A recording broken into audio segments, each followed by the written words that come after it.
So I'm gonna start off with Jimmy today in terms of, if you can just kind of, Jimmy, like, where are we at in terms of outbound customer service? What are your biggest bugbears with it?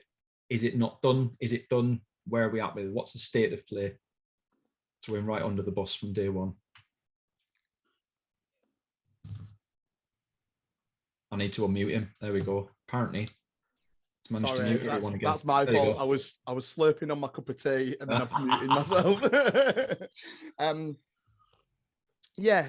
So I think just to give you a bit of background. So I've been working in. I'm going to make the same joke again, but I say that I've been working in contact centers for 5 years, and I've been saying that for 5 years. So I've been working for about 10 years in contact centers now, which just kind of goes to show my age. And I actually started working in contact centers within resource and capacity planning.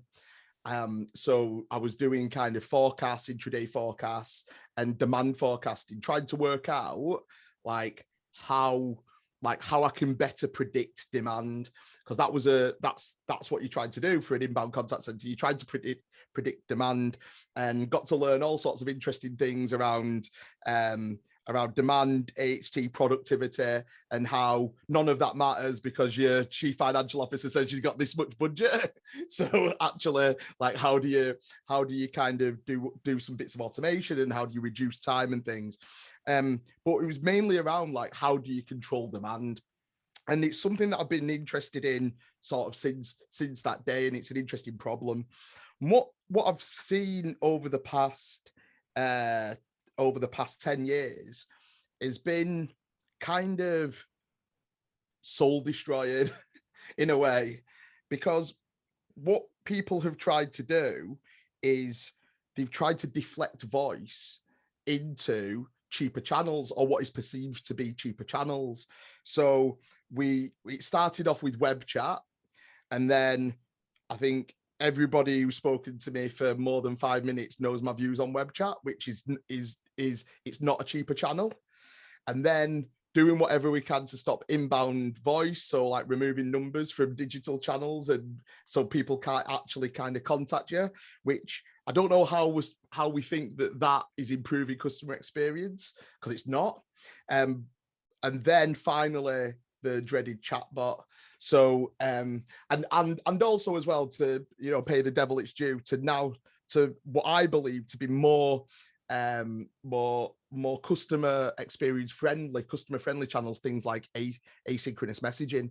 But all of that time, what we're trying to do is we're trying to solve a problem which is around controlling demand and controlling and making the control of demand more efficient. And I think one of the interesting things that we've not really explored, or I've not seen people doing it particularly well, is around the utilization of outbound voice for customer service. So controlling, understanding when the customer needs to speak to you, then controlling the callback times and putting it on your schedule, which means that you can control the demand. It's outbound demand rather than inbound demand. You get a better idea about what your better control over your overall resource profile during the day. You're putting it into your control, and then also you're controlling the conversation and controlling the call at your leisure and the customer's leisure. And I think it's something that a lot of companies are now going to explore over the next kind of 10 years. And I think we will start moving from a wait for the customer to come to us and hope that they don't, into something that's more proactive and reactive from an outbound perspective. Awesome. Marianne, I'm sure you've got a view on that from an outsourcer perspective. I know you've definitely got a view on outbound, because it's definitely your passion. That's clear to anybody who spoke to you, but specifically from an outsourcer and BPO point of view, how has service been impacted from your side of things? When brands come to you, are they expecting something different to what you want to deliver? I think there's a lack of understanding out there with people. I'm not sure that we kind of fell asleep in about 2005 and kind of woke up kind of later in the, I don't know, 2020 or something like that. But we've definitely missed out a whole kind of area of a market where outbound was classed as something very exciting and could be utilized. I mean, okay, everyone's talked about over the years that the fact that it's always going to die out. But I don't think any of us really believe that, because the more you go digital, with Jimmy's kind of points, you need to be able to get hold of your customers and talk to them. So actually, the more digital you do will increase outbound automatically, because you do need to talk to them. Well, unless you're certain organizations out there who, for some reason, perceive that going 100% digital is going to work in 2022. And kind of someone's just got to kind of go, well, actually, it's not. And you're going to lose a load of your base to a number of other organizations out there who are going to care for the people that are their customers. But also, it's the element around, I think we've crucified outbound ourselves, because there's some very good people out there, but as I say, there seems to be a lot of knowledge disappeared from the marketplace completely. But also that the fact is that, I don't know if that is driven, that it's really bad in places. We've all had calls at home. We all know how bad they are, and we know how many companies out there are then actually scared to touch it because of the compliance side or the reputation of their brand. And that is something I've seen that drastically changed over the years. And actually, it should have got better. But I think we have to change it on our heads, and we've got to change the concept of what are we trying to do? Are we trying to just fundamentally get rid of cost, which is what a lot of people are doing, especially the insurance companies? Sorry to have a go at them again, but we go out, we spend a load of money on bringing in an initial customer. And when you become a customer of the insurance companies, they don't give a damn. And, you have that wonderful time going through that first year that you could welcome, that you could nurture. Weirdly, you could cross-sell and upsell them different kind of products and actually get them that they might actually pick up the phone to you and renew before their actual renewal date happens. So I think there's so many different facets that we could actually look at of what we could utilize outbound for. But I think we have to take apart first of the lack of knowledge in the marketplace, and also people's, and this has annoyed me so much, and well, it actually upsets me, is speaking to certain people, and it's not knowledge that they've got, it's opinion, and not looking at what is the right solution for your customers. I mean, we talked about something this morning I'm going to throw in, and weirdly, it's on the inbound side.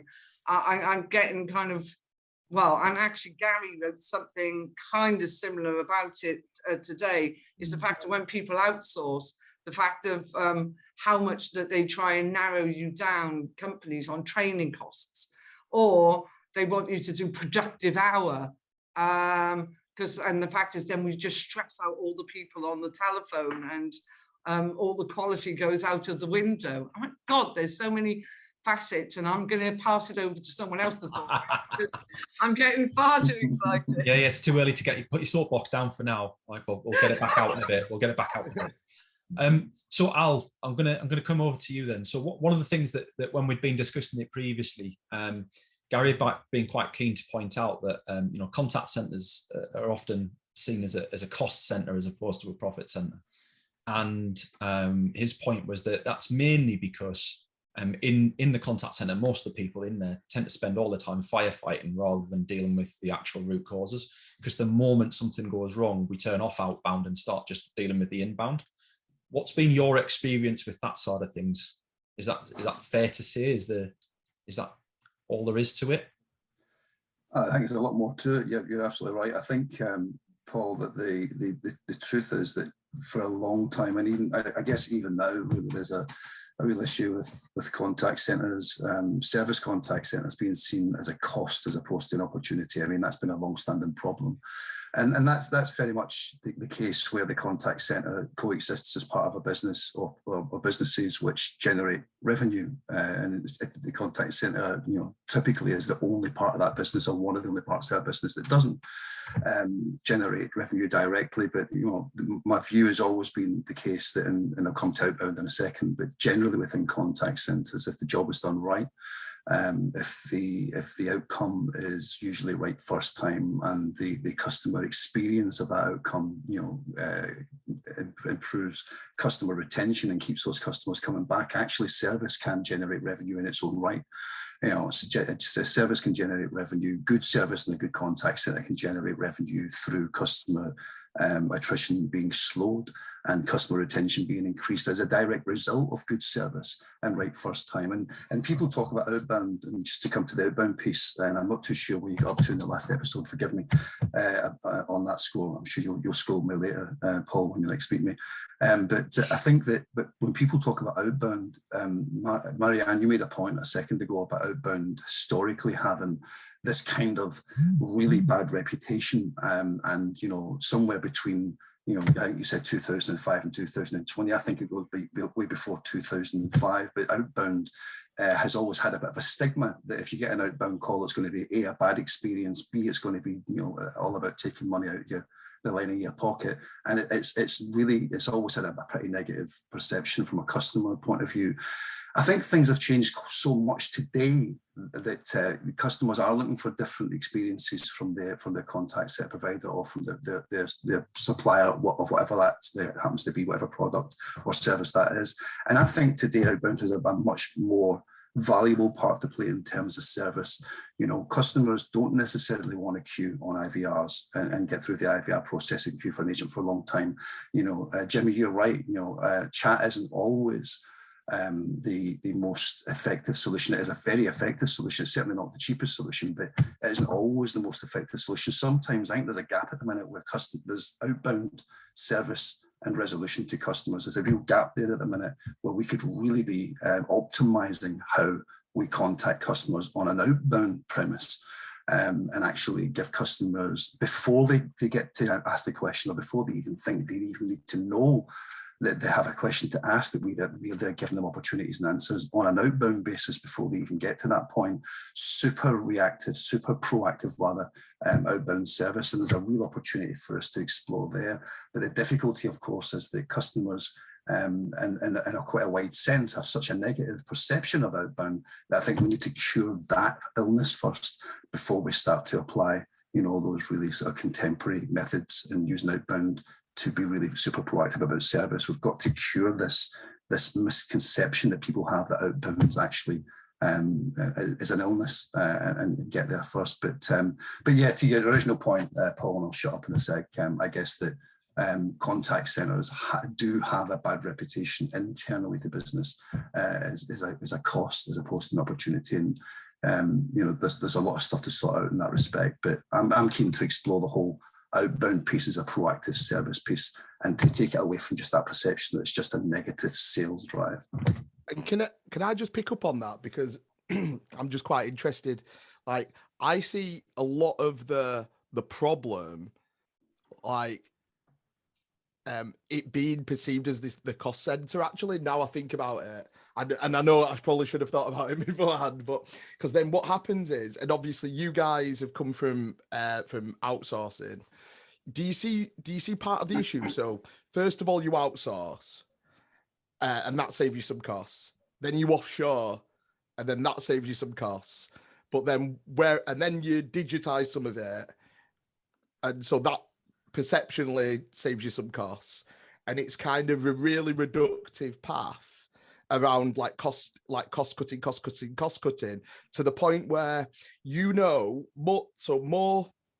more than any other time, you've got a better idea of what your customer's looking for, what they've been on your FAQs on your website about, what the likelihood that there is to buy a product or to need an additional service. You've never known more about your customer, and never known more about a single point in time, whether or not they need a particular product or service, but why would you initiate the action when it's only just about cost? Why don't you just wait for them to come to you? Do you think that's an issue? Like, you know, how would an outsourcer even have that conversation, which is, we want to reach out to a load of these customers who might not have contacted you anyway? Is that difficult? Yeah, I think there's some challenges in there, and it's interesting. Just Sergio, I'll come back to that in a second, but just that earlier point you made around the dilution of service through the kind of the adventure that businesses are going through and trying to reduce costs time and time again. So when you outsource, that's one thing, and when you outsource in its purest sense, you should be saving money. That's the whole concept. But you should also be experiencing a real difference in your customers' experience of your brand and your business. Customers should be getting a far improved level of service, a right first time consistency. They should be more engaged with the business that's being outsourced.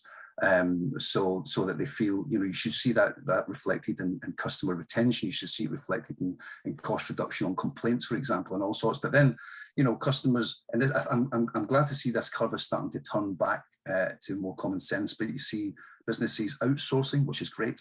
Then you see businesses offshoring that outsourcing. Then you see businesses overdoing the digital piece, perhaps on top of that. And so you're almost diluting the quality of service that is being offered. Here's an interesting fact. I won't mention the company, but somebody that was, I guess, involved with for a while. And what the business did for a good while was they outsourced and they offshored. And they offshored, I guess, almost every part of the conceivable part of the contact centers that they could offshore. Everything that had a service edge to it that wasn't driving revenue, it was just about answering customer queries. They offshored, but they offshored on a really cheap bums on seats basis. And what they ended up with were really the cultural differences that come with that, which has always been a bit of an issue. The quality of the service that was being provided was very diluted. The tech and the tools that were being used on that really cheap offshored solution was obviously having a real bad impact on service. And what actually ended up happening was that absolutely money was saved in the first 12 months.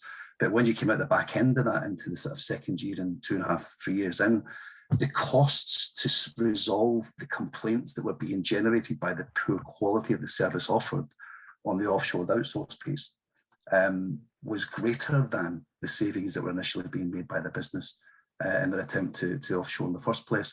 So I think that that whole piece about how much do you how much of a risk are you prepared to take, and how much you dilute the service that you offer your customers by offshoring just to chase a saving is something that's always been a bit problematic for me, Jimmy. But Marianne, I can see your hand up.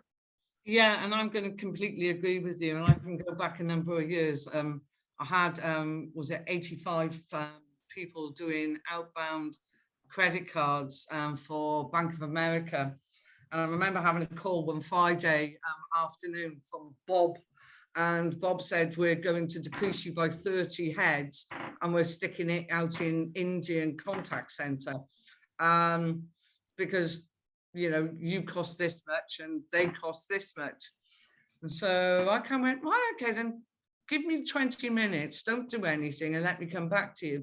So I sent him some spreadsheets of all the figures of what we were actually hitting up front, the middle part where the information has got to go through the credit part and be matched before the next part goes out, where it then went out to get all signed or whatever.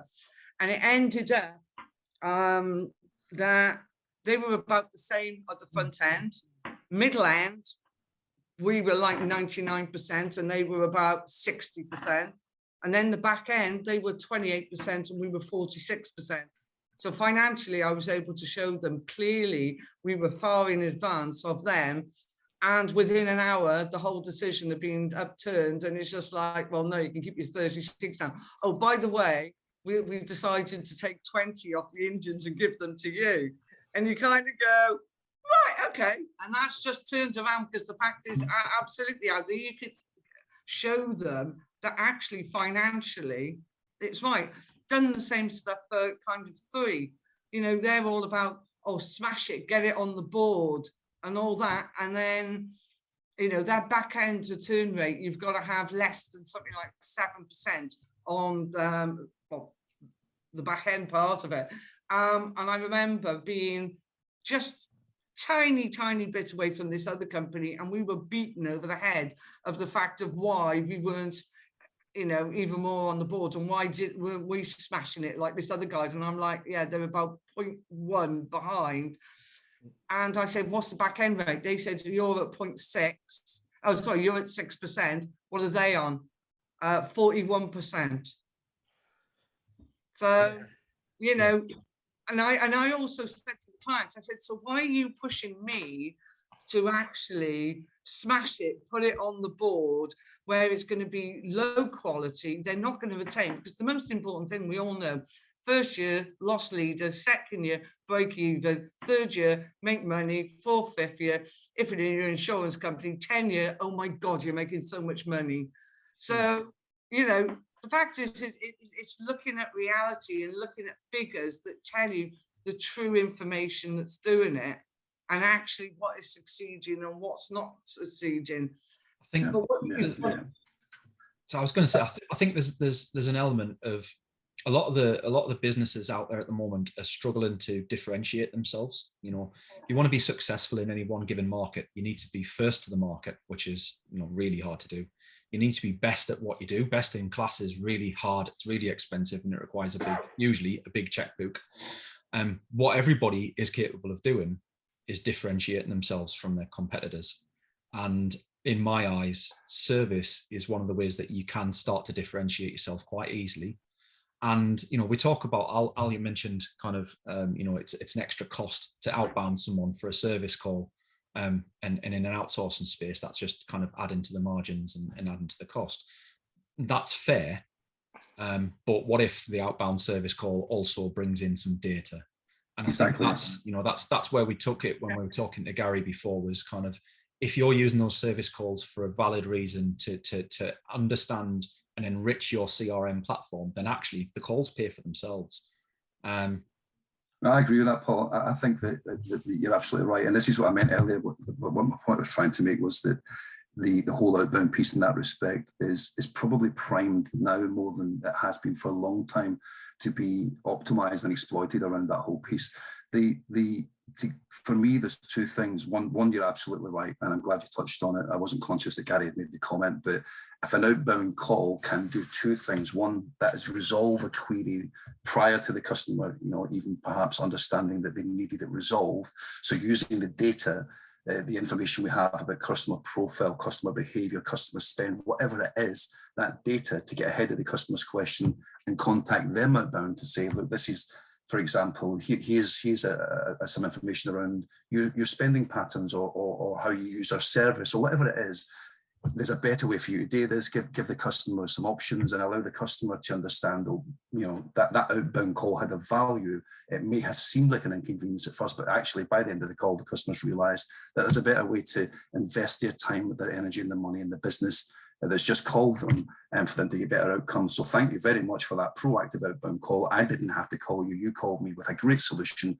My God, I'm glad I chose you as my provider, whatever that situation is. The second thing, of course, is data. And you're absolutely right. If we can use that outbound call, as well as resolve proactively a customer need that perhaps, like I say, they don't even know that they need resolved, but also use that call to gather information and data from the customer about what do they need, what are they about to need, what are they thinking about, or what have they been up to so far in terms of how they use the service or the product, and bring that data back into the business. Now, if you have an outbound scenario where you're dealing in great volume on those outbound numbers and those outbound calls, that data can only be invaluable to a number of things. One, reducing your costs, increasing your revenue, and improving that customer experience ongoing.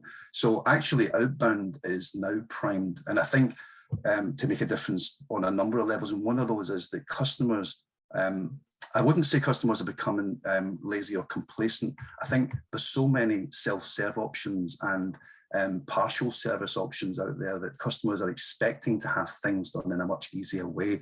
Well, what easier way is there than to have a call come to you proactively, that you didn't even have to visit the website or press a button on the app? Actually, the solution has come to you before you knew you even needed it.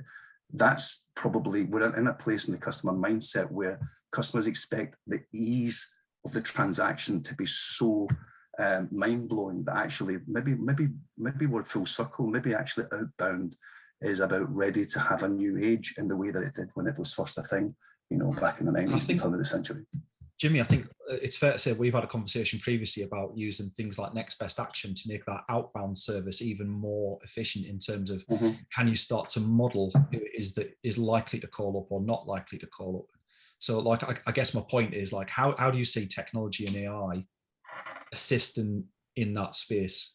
How does that make it more efficient and productive? So yeah, I think just to echo the thoughts of like Marianne and Al, AI and technology is great, but first of all, it's the mindset of the company going, this can be a profitable channel, and it's not just about cost, it's about lifetime value. I think that's the hardest thing actually. Like a next best action in AI and stuff, actually, when you get down to it, is like the easy bit.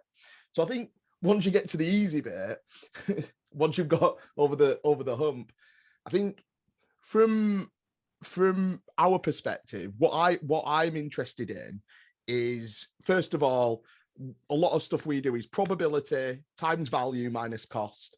So like the probability of an action taking place times the value of that action, like actually coming to fruition, minus the cost to serve. And so when you start seeing things through that lens, and that's how we rack and stack stuff, that can be applied to any, you know, inbound, outbound, chat, asynchronous message, marketing. And that is all that we do. That's my one magic trick for everybody. Most people, when they do next best action, they only do the probability. And that's where they go wrong, because I won't walk through all of the different reasons. But if you've got a high probability of doing a low value action, that could be different from a lower probability of a high value action. Anyway, we'll go into that another time. So I'm almost going like, when a customer comes in, you've got a feel for what their profitability is over a 1 year or 2 year period. And you know what the risk is of them leaving first, like in the first year. And what you should then be doing is you should be going, right, well, what actions can I take to keep this customer, you know, on book?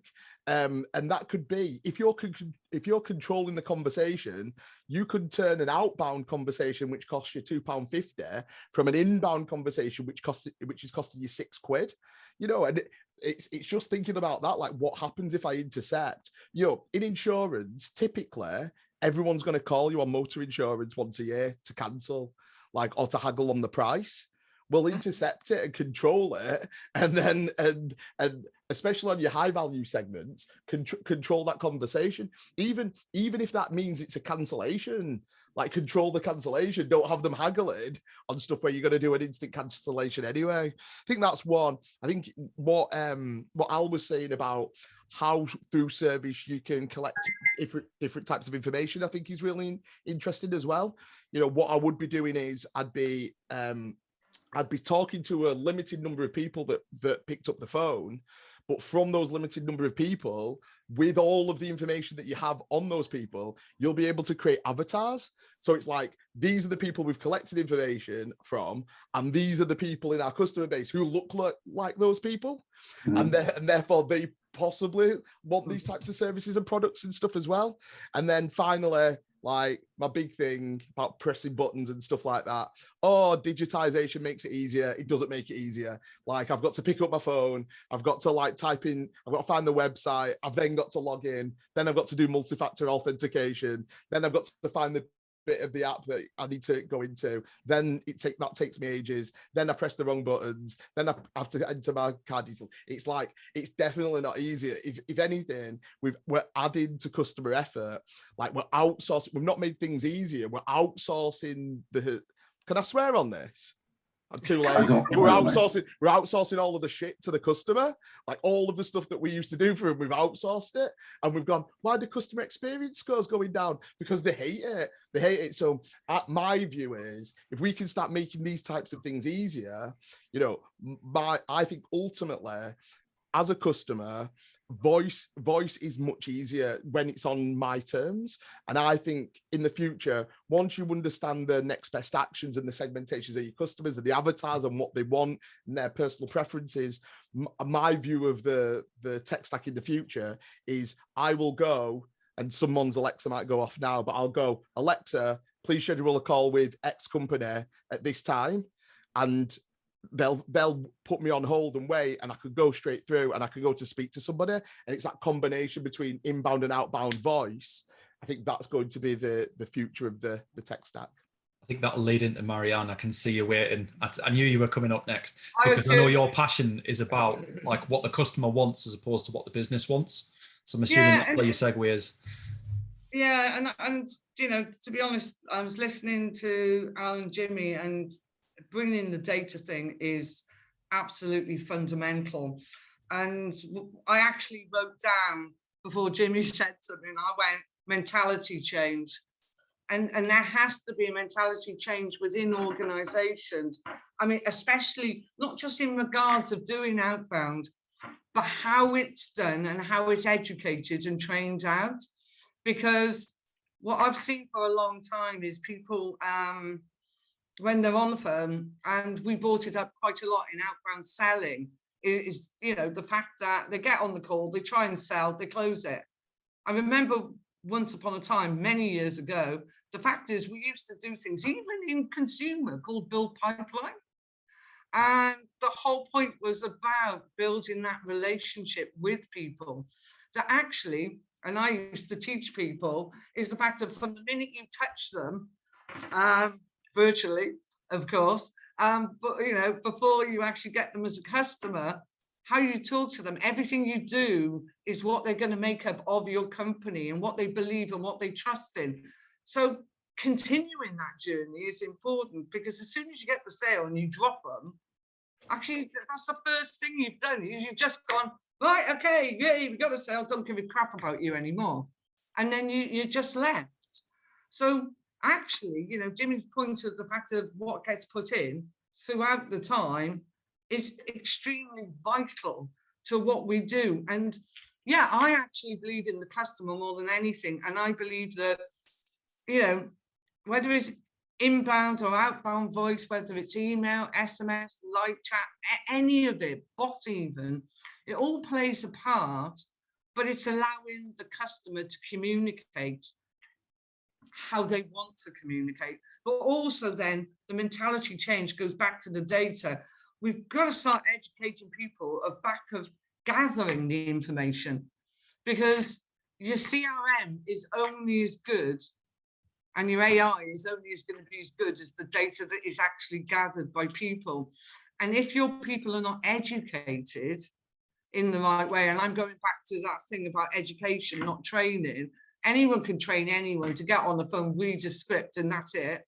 But to actually have a proper conversation with people and gather vital information that could be utilized to promote and give them better things and a better service, then you have to kind of start re-educating all of your people to understand the marketing aspects of why you're actually doing things. For a client we work at the moment, as a medical client, we are doing, as well as inbound, we are doing outbound service calls to them. And it is an absolute pleasure, because we're calling people before they put prescriptions on to make sure that they're going to actually do it. And so it drops the amount of inbound calls that you actually have to take. And the customers absolutely adore it. So it's a total mindset change of looking at what is actually strategically right for your company and what journey do you want to put people through. But I think that there is a big step change for organizations to actually, instead of, and I don't know if I'll come over kind of bad on this. See, I do believe in digital completely, but I just feel like there's a lot of people in very higher meetings wanting the pretty tech. And we've got to have it out there, and we've got to buy this, and we've got to invest in it. Well, let's think about your customers first. Yeah. Yeah. So, Sorry, I'll go on. No, I was just quite a short point, really unusual for me, by the way, when you get to know me. But just a quick short point touching on that, Marianne. I think that you're right. You know, that there's no one single silver bullet that's going to say, okay, well, that's the best way and the only way to give our customers a great experience and to generate revenue and good reputations in our business. There's no single channel or method that actually says that's the right way to do it. There is no single right way, right? So it's about what you just said, about this, giving our customers the correct choices and accessible choices to make in terms of what's right for them and how they communicate with our businesses, whether that's for a service outcome or a sales outcome or something else. And I think that I'm a big believer in the digital solution, you know, whether that's chat or whether it's, you know, AI bot or something else. It all has a very important part to play, but it has to be done in the right way. You know, what's been really unfortunate for me to observe in the last few years, and I think that the COVID pandemic was pretty much used as an excuse for this by many businesses, is that the choice to ramp down the inbound contactability of the business, so ramp down the inbound agent headcount, for example, on traditional telephony, ramp up the traffic and the promotion of things as simple as just, you know, chat, very basic chat options, and I guess remove the cost of the contact center or remove the cost of the human connection in favor of the lower cost of just simple digital solutions, was used and continues to be used by many businesses as just, you know, as an excuse to drop the cost. And the pandemic, I guess, was used as a crutch for that, as a very timely opportunity for businesses to say, look, I don't want to really invest in the stuff that matters, that gives, you know, people a great experience. Actually, do you know what? Well, let's just get, you know, chat up and running and force people to that. Stop answering as many calls. Make the IVR as complex as possible, or at least not invest in the IVR as an easy to navigate solution to get to a human being. And then people stop talking about outbound. Now, outbound, like I said a minute ago, is I think it's coming full circle to a bright new horizon again. But during all of that, actually, if you wanted to give your customers the best experience possible, then you would adopt a really good outbound strategy, as well as the other offerings around web, chat, and all the other digital pieces in the traditional inbound channels. But I think what was completely missed and forgotten and largely ignored by some businesses was the investment that you need to make, particularly at times where the pandemic was in place. You know, that these are times where customers really needed to know that we care about them as customers, that we are there for them before they even think that we need to be. And outbound was just never talked about. I don't know what your experience of that was personally, but it was never talked about as an opportunity for customers to get a good deal and a good deal of care and attention from us as businesses. It was forgotten, largely forgotten. Can I just say something? Yeah. So 100% agree. And we might be going off topic here a little bit. Yeah, sorry. And I'm not. No. I might be about to go off topic. And feel free to. I'm just going to go for coffee. I'm just going to go for a 99 ice cream now. Right? It's your fault, but I'll take the bullet. It's fine. I'm not a fear monger or anything like that. But I think that the COVID pandemic is the new PPI. Because of how we've treated customers in vulnerable positions, we've done crazy stuff. No, like stop it. And there's a whole heap of built up, like vulnerable customers, people who couldn't pay credit card bills or debts and things like that. These people who couldn't get the right service or couldn't cancel the policies or couldn't change the banking. There's all sorts of stuff. And I've said, I think that in the future, once we're out of it, it will be re-looked at, like how we treat people. Yeah. And I do think it'll be the amount of built up risk and debt and problems that we did for customers, because we did things and we didn't even make things better. Because look at it now. contact centers, I know like 7 or 8 contact centers that have had like 30, 40, 50% abandonment rates. Oh, why is that? Because you've got all people on chat and it takes about an hour to type out a message that it takes 15 minutes to have a conversation with. So you've changed your mix and you're knackered.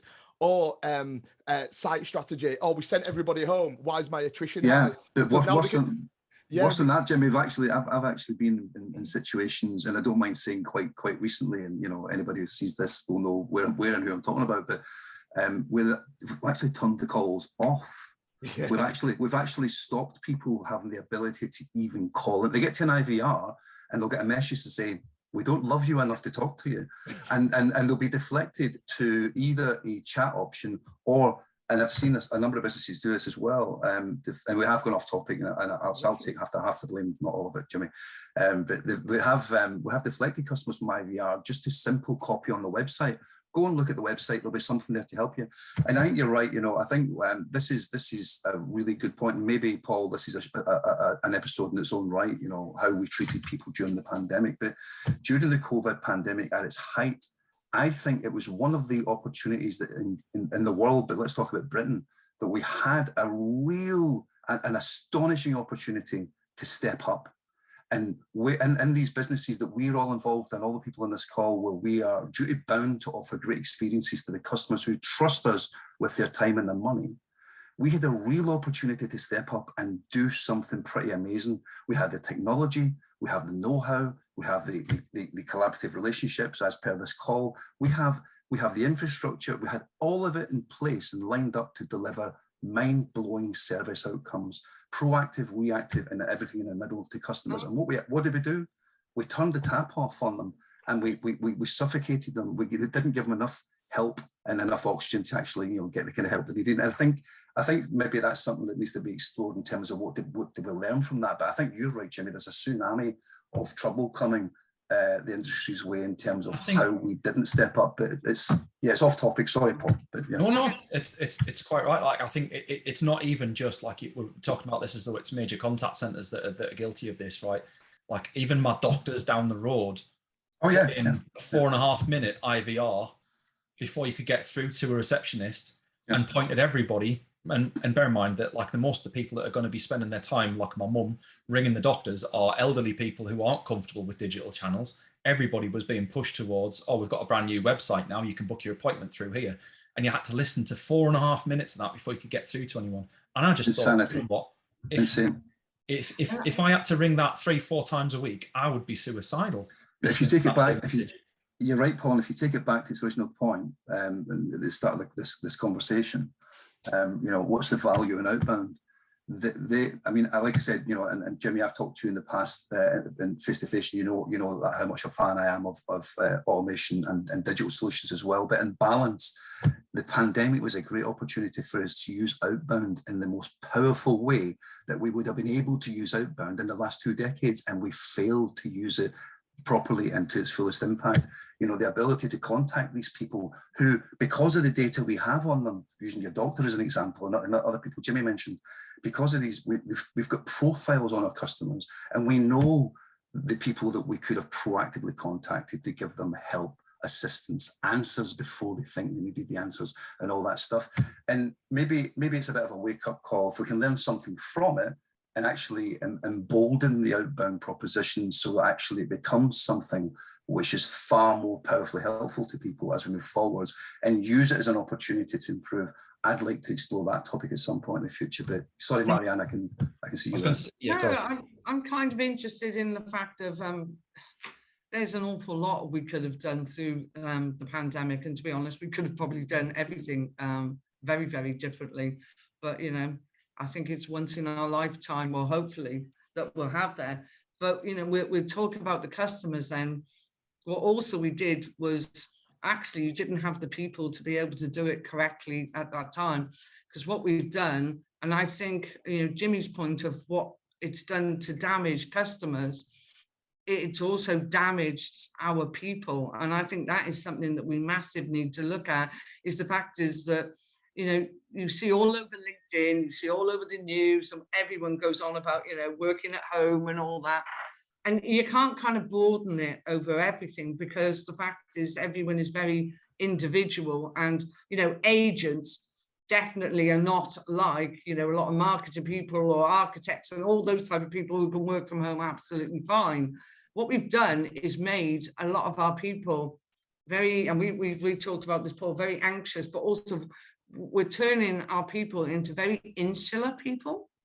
So the fact is that, you know, to get them to do outbound actually probably would have been quite a challenge to be able to do that. And again, it goes back to the whole mentality change of companies, not just how they look at their strategy of contacting their customers, but their strategy of actually how they work with their people.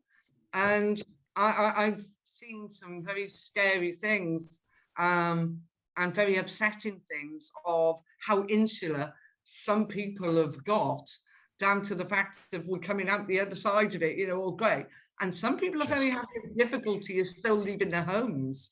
Yeah. And some companies, and especially public bodies, are still working from home hugely. And whereas their front-end agents actually probably need to be with social people. So all of this is going to have a knock-on effect on whether they can do their inbound correctly or their outbound correctly. So I think there's a much bigger picture that we need to look at with our whole workforce. I think we touched on something in the last episode that we did as well around, we were saying that, you know, quite often you find that inbound sales agents were taken and put on outbound sales, and then we're quite surprised when that doesn't work out and it doesn't go to plan. You know, how does that work with service, Marianne, in your experience? Can you take, you know, an inbound customer service agent and make them outbound more effectively than you can with sales? Is it a very different skill set, do you think? Is that something we can look at? It's to be honest, it's a perception area. Actually, if you listen to inbound service people, or good inbound service people, oh my God, their knowledge is absolutely spectacular. You know, and the fact is that they've got all the information and the benefits to be able to sell. And actually, there are some that you can take. But the difficulty is, it's more of the mindset of the inbound person, because they actually find the outbound, they perceive it's difficult. But actually, sometimes they're the better people to it, because they do sales through service. And they talk to people and they use proper structure in their calls. So I used to say no completely. And then over the years, I've taken inbound service people and got them doing outbound. So I couldn't really say that. But again, it's going down to the education. It is also the influence and the trust of people, that they understand it's not as difficult as it should be. And according to also what outbound, you know, you do. I took an insurance company to do with business to business insurance, mainly to retailers. And we took the whole lead generation and we restructured and transformed that. Lots of information gathering to be able to utilize that, to be able to email them very specific things. But when they became a customer, you know, we welcomed them. We sent them newsletters. We did all the things that we needed to say hello. The fact is, we had 94.5% retention rate.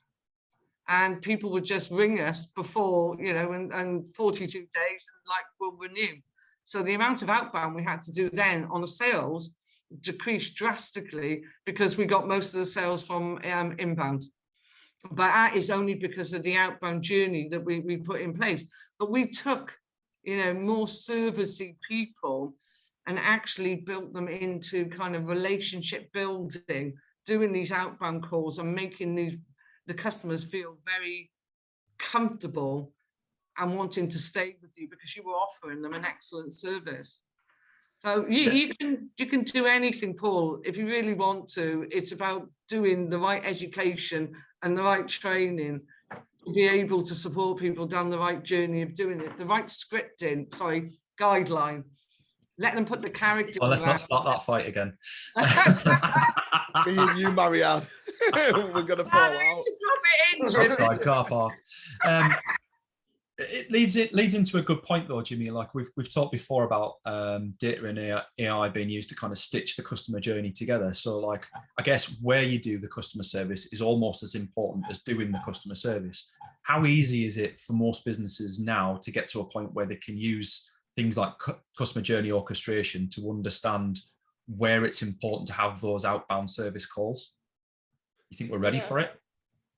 I think it's funny, actually. Like I work with a lot of different businesses, and we primarily work in kind of conversational guidance, customer journey orchestration, speech analytics, like almost every single buzzword that makes you roll your eyes. That's the kind of stuff that we do. But I think the main problem is, the main problems come like before that, around just stitching data together and just having a really, really clear thought in the mind. Number one, how they've stitched all of the data together, and how do you get to the point where you can make this type of decision? I think that's where a lot of companies struggle, especially, I say companies, not companies, contact centers. Like, contact centers are underinvested, and they're underinvested from a data and analytics point of view, because again, they're seen as a cost play. So like, how do I do everything on a shoestring? So typically, a contact center, even for a huge, I'm talking some of the hugest, biggest companies in the world, where I go into the contact center and I go, "Where's your data mart?" And they go, "Oh, it's a server under a desk over here. Just be careful, like the cleaner unplugs it every 2 months and it goes off." And I'm like, "Right, okay." And then, "Okay, where's your data sit?" "Oh, a bit of it's over here, a bit of it's in this Avaya, a bit over here, a bit of it's in Teleopti or Calabrio, a bit of it's over here in like our HR system," and it's just underinvested. And so bringing all of that data together to a centralized place, that's just so key. And it doesn't have to be like a big deal. It doesn't have to be like a big transformation project to do that. The technology's there to integrate all of that data really, really simply. And then I think, look, when we talk about inbound, outbound, the kind of the skill sets. So I've been kind of turned around on this. We've worked with behavioral psychologists and things like that, and they've said that relationship building isn't about talking; it's about listening. And your service agents are much better listeners than your sales agents. They just are. The more knowledgeable, the better equipped to have like a relationship building conversation. And ultimately, that's what you're trying to do. You're trying to build a relationship with somebody.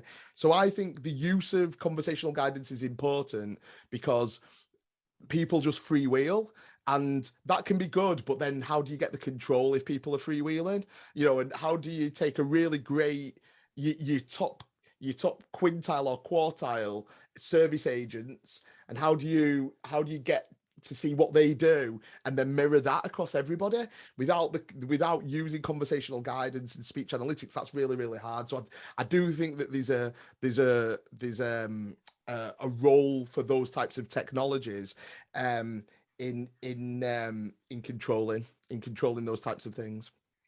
Awesome. Yeah. So I think it's safe to say, if I don't draw a line under it here, we will be here until tea time. That's a very British thing to say, isn't it? It's proper tea up here. It's tea at tea time at 5 p.m. It's not dinner. It's not lunch. None of that business. Thanks very much for everybody who's come along to see the second webinar.